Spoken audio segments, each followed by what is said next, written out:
वृंदा असुर जलंधर की पत्नी थी, जो कि बहुत ही धर्मपरायण पतिव्रता नारी थी और उनकी पतिव्रता दूर दूर तक उनकी ख्याति फैली हुई थी।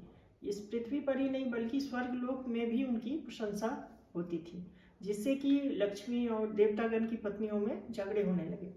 तो सभी लोगों ने विचार किया, जलंधर का बहुत अत्याचार बढ़ता जा रहा था, दुराचारी था, तो उसकी सबसे बड़ी शक्ति वृंदा थी।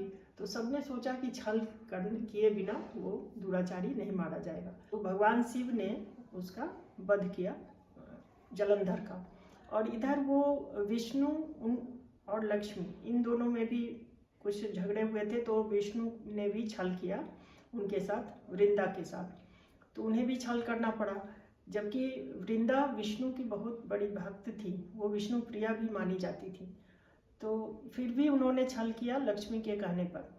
तो इस वजह से उन्होंने श्राप दिया वृंदा ने उनको कि आप पत्थर बन जाओ। तो वो शालिग्राम पत्थर बन गए।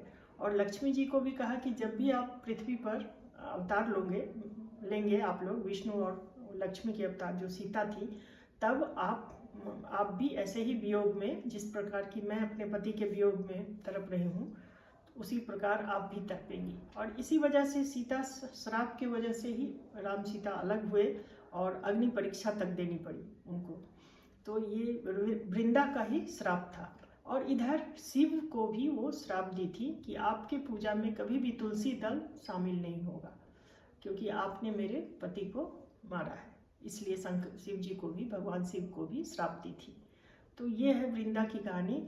तो जब विष्णु बहुत प्रसन्न हुए, विष्णु की वो बहुत बड़ी भक्त थी पूजा से, तपस्या से, तो उन्होंने कहा कि ठीक है, तुम्हारे साथ छल हुआ है, लेकिन तुम अगले जन्म में, इस जन्म में तो वो अपना आत्मदाह कर लेती है, पति के वियोग में आत्मदाह कर ली, तो अगले जन्म में जब तुम जन्म लोगी तो गंडकी नदी के रूप में बहोगी और तुलसी के पौधे के रूप में घर आंगन, हर एक घर आंगन में पूजी जाओगी तुम। ऐसा उन्होंने वरदान दिया था वृंदा को।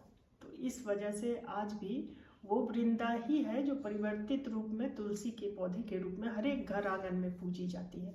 और वृंदावन जो है उन्हीं के नाम पर है। वृंदावन में आप देखोगे कितने सारे तुलसी के पेड़, वृंदावन उसमें, तो वृंदावन में तुलसी का, इसलिए कि वो विष्णु की बहुत बड़ी भक्त थी।